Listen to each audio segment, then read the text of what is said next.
이스라엘 백성에게 주시는 하나님의 위로와 구원의 약속의 말씀입니다.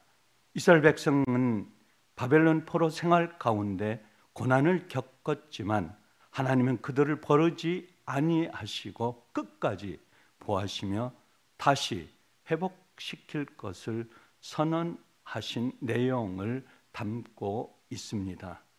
1절 말씀에 너는 두려워하지 말라, 너는 내 것이라. 왜 하나님께서 두려워하지 말라고 하시면서 너는 내 것이라고 말씀하셨습니까? 모든 세상 사람들은 자신의 소유한 중요한 물건을 지키고 보호하는 본능이 있습니다. 하나님께서 야곱에게 너는 내 것이라 강조한 것은 내가 너를 확실히 책임지고 너를 지키고 인도하시겠다는 말씀입니다. 그래서 구속하고 지명하여 부르셨습니다. 에베소서 1장 7절에 그의 피로 말미암아 속량 곧 죄 사함을 예수 그리스도께서 핏값으로 저와 우리 성도를 사망에서 건지셨다고 말씀하십니다. 2절 말씀에 내가 물 가운데로 지날 때에 너와 함께 할 것이라. 강을 건널 때에도 함께 하시고 불 가운데 지날 때에도 함께 하신다고 말씀하십니다. 3절 4절 말씀에 내가 애굽을 너의 속량물로 구스와 스바를 너를 대신하여 주었노라. 내가 너를 사랑하였은즉 내가 네 대신 사람들을 내어주며 너를 대신하여 주었고 대신 사람들을 내어주며라고 말씀하시면서 모든 말씀이 너를 대신하여 내어주었다라고 말씀하십니다. 하나님의 사랑은 어떤 사랑입니까? 하나님의 사랑은 저와 여러분들을 옛날에 구약의 백성들을 사랑하신 그 하나님께서 오늘 저와 우리 성도를 사랑하시고 또한 후에 우리 후손들을 사랑하시는 그 하나님께서 모두 내어주시는 사랑입니다. 독생자 아들까지 주신 사랑이십니다. 애굽을 속량물로 삼으셨고 구스와 스바를 대신 내어주면서까지 이스라엘을 구속하셨다고 말씀하십니다. 애굽은 큰 나라였습니다. 또한 이스라엘은 작은 나라입니다. 작은 나라 이스라엘을 구속하기 위하여 최고로 당시 강한 나라 애굽을 속량물로 내어주신 하나님이십니다. 5절 6절 말씀에 두려워하지 말라, 내가 너와 함께하여 내가 북쪽에게 내어놓으라, 남쪽에게 가두어 두지 말라. 이사야 1장부터 66장 전체에서 하나님께 강조하시는 말씀은 두려워하지 말라, 내가 너와 함께 하신다는 말씀입니다. 하나님은 내가 너와 함께 하시기 때문에 두려워하지 말라고 말씀하셨습니다. 내가 너를 굳세게 하리라, 참으로 너를 도우리라, 어려운 오른손으로 붙들리라, 흔들림 없고 두려움 없는 내 자녀로 만들겠다고 말씀하시면서 동서남북 모든 땅 끝에서 이스라엘 백성들을 모으고 바벨론 포로에서 예루살렘으로 돌아오게 하신다고 강조하셨습니다. 7절에 내 영광을 위하여 창조한 자를 오게 하라. 하나님께 스스로 내 영광을 위하여 창조한 자라고 말씀하시면서 이스라엘 백성은 하나님께 영광을 돌리게 하기 위하여 선택된 백성임을 이사야 선지자는 고백합니다. 8절 말씀에 눈이 있어도 보지 못하고 귀가 있어도 듣지 못하는 이스라엘 백성이 어떤 상태에 놓여 있다고 말씀합니까? 이스라엘 백성이 영적으로 어둠에 빠져 있는 모습이었고 하나님의 뜻을 깨닫지 못하지만 이스라엘 백성을 구원해 내시겠다는 하나님의 약속의 말씀입니다. 9절 10절 말씀에 그들의 증인을 세워서 너희는 나의 증인 나의 종으로 택함을 입었나니 내가 그인 줄 깨닫게 하려 함이라.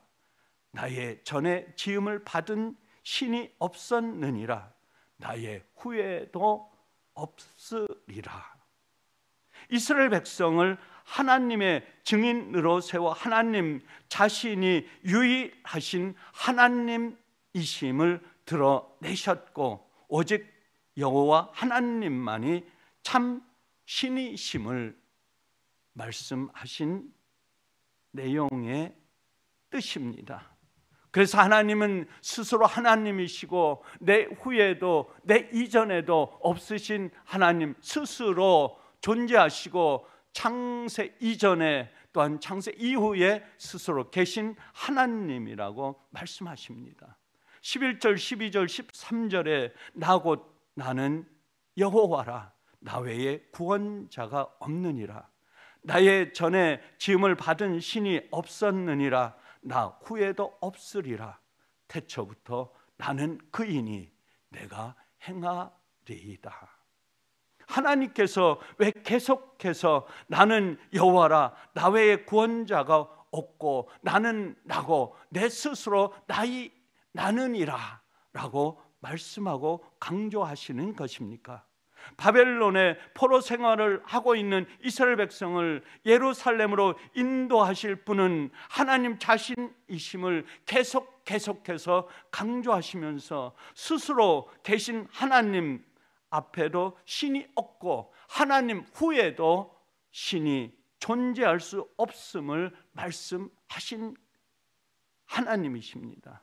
처음에도 나 하나님이요 나중에도 나 하나님이니 내가 모든 것을 행하시겠다고, 오로지 하나님 자신 외에는 어떠한 것도 어떠한 일도 행할 수 없다고 하는 하나님 스스로 하나님을 이심을 이사야 선지자를 통해서 강조하고 있는 말씀입니다. 14절에 내가 바벨론에 사람을 보내어 모든 갈대아 사람에게 자기들이 연락하던 배를 타고 도망하여 내려가게 하리라. 에레미야 25장 11절 12절에 이 민족들은 70년 동안 바벨론 왕을 섬기리라. 70년이 끝나면 내가 바벨론 왕과 그의 나라와 갈대아인을 땅을 그 죄악으로 말미암아 벌하게 하여 영원히 폐허가 되게 하되, 먼저 하나님은 에레미야 선지자를 통하여 이스라엘 민족이 70년 동안 바벨론의 왕을 섬길 것이라고 예언을 하셨습니다. 포로 생활 70년이 끝나면 바벨론 왕과 그 땅을 폐허로 망하게 하시면서 이스라엘 백성을 그 고통 속에서 구원하여 예루살렘으로 돌아오게 하시는 것입니다. 이스라엘 백성들을 예루살렘으로 돌아오게 하신 하나님의 목적은 무엇이고 큰 뜻은 무엇입니까? 그건 바로 예루살렘에 무너진 폐허가 된 성전 건축이었습니다. 15절, 16절, 17절 말씀에 나는 거룩한 이여 이스라엘의 창조자여 너희의 왕이니라. 바닥 가운데의 길을 병거와 말과 군대의 용사를 이끌어내어 그들이 일시에 엎드러져 일어나지 못하고 소멸하기를. 하나님은 스스로를 거룩하고 창조자라고 말씀하십니다. 하나님께서 우주 만물을 창조하신 창조주 주인이십니다. 창조주 하나님께서 홍해 바다에 길을 내셨고 큰 물을 가르시고 지름길을 내셨다고 말씀하십니다. 애굽의 병거와 말과 애굽 군대를 홍해 바다 가운데 수장하여 소멸시키신 창조주 하나님 왕이신 것입니다. 홍해를 가를 수가 없는 사람은 어느 누구도 없습니다. 어떤 이방신도 하지 못합니다. 오로지 하나님 외에는 홍해를 가르신 분이, 그래서 그곳에 모든 악한 세력들을 수장시키고 그곳을 건너는 하나님의 백성 이스라엘 백성들을 살리시고 구원해 내신 하나님이십니다. 출애굽 사건이 주는 교훈은 무엇입니까? 이 출애굽 사건은 하나님의 창조적 사건일 뿐만 아니라 구속사적인 사건입니다. 모세를 보내셔 이스라엘 백성을 출애굽시킨 것처럼 구원의 주로 예수님을 하나님께서 이 땅에 보내셨습니다. 독생자이신 그 아들을 인간의 죄를 위하여 이 땅에 죄 많은 세상 속에 보내시어 우리를 구원하신 하나님이십니다. 그 구원의 역사는 하나님의 백성들을 살리신 것처럼 오늘 우리를 구원하신 하나님께서 우리의 후손들을, 우리의 자손들을 주님이 재림하실 때까지 구원의 역사는 계속 이루어지고 있다고 하는 것입니다.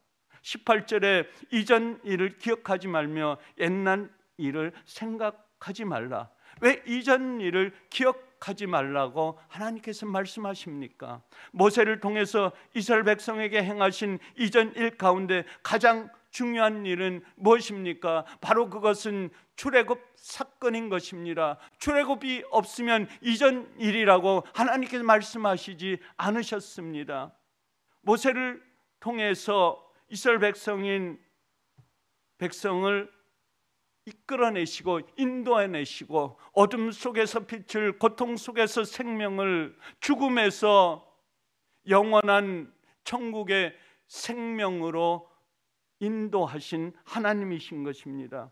구원받은 이스라엘 백성에게 결코 잊어서는 안 될 사건이 바로 홍해를 건넌 하나님의 놀라운 역사이십니다.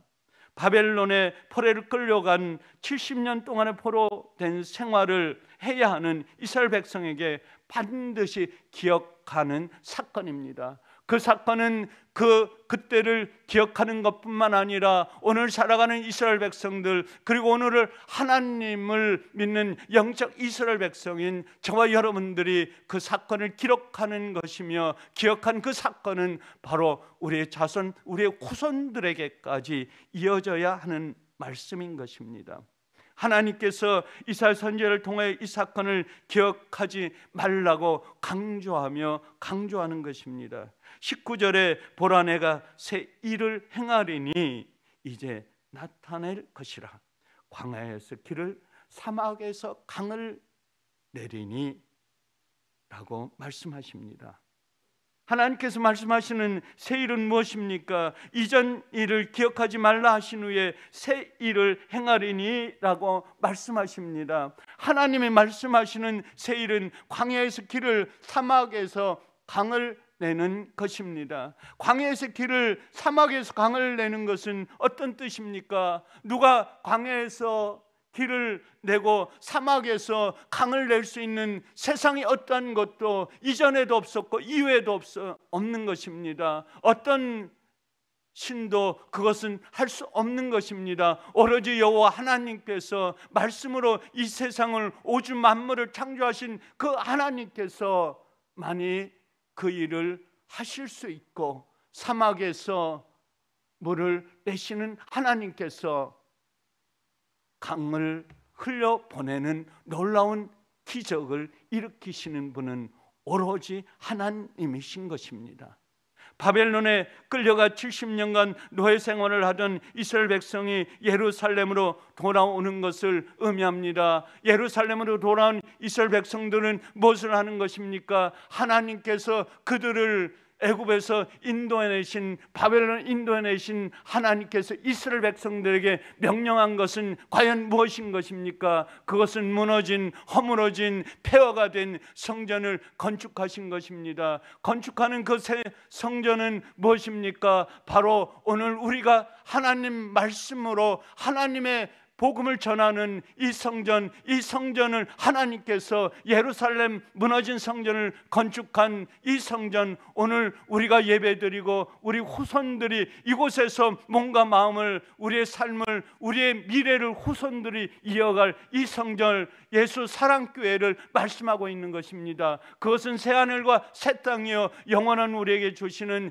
영원한 생명, 영원히 어둠이 없는, 고통이 없는 영원한 천국을 우리에게 우리에게 주신 이 생명의 땅을 말씀하고 있는 것입니다. 오늘 새벽을 열어가면서 우리는 이사야 선지자를 통해서, 구약의 선지자의 말씀을 통해서, 대선지자의 말씀을 통해서 오늘 저에게 주시는 새벽부터 하루 살아가는 저와 우리 옛사람께 온 성도가 하루 살아가면서 하나님께 주신 무너진 성전, 하나님께 주신 폐허가 된 성전을 다시 일으켜 세우면서 옛사랑교회 성전을 봉헌하며 다시금 하나님의 뜻을 46년 동안 하나님께서 하나님의 종을 통해서 세우시고 지금까지 인도해 주신 이 고귀한 성전을 다시 세우시면서 이 성전에 하나님의 백성들을, 우리 후손들을, 우리 자녀들을, 우리 자손들을 이 성전을 통해서 영원한 축복과 영원한 복을 내리는 하나님의 놀라운 생명의 빛,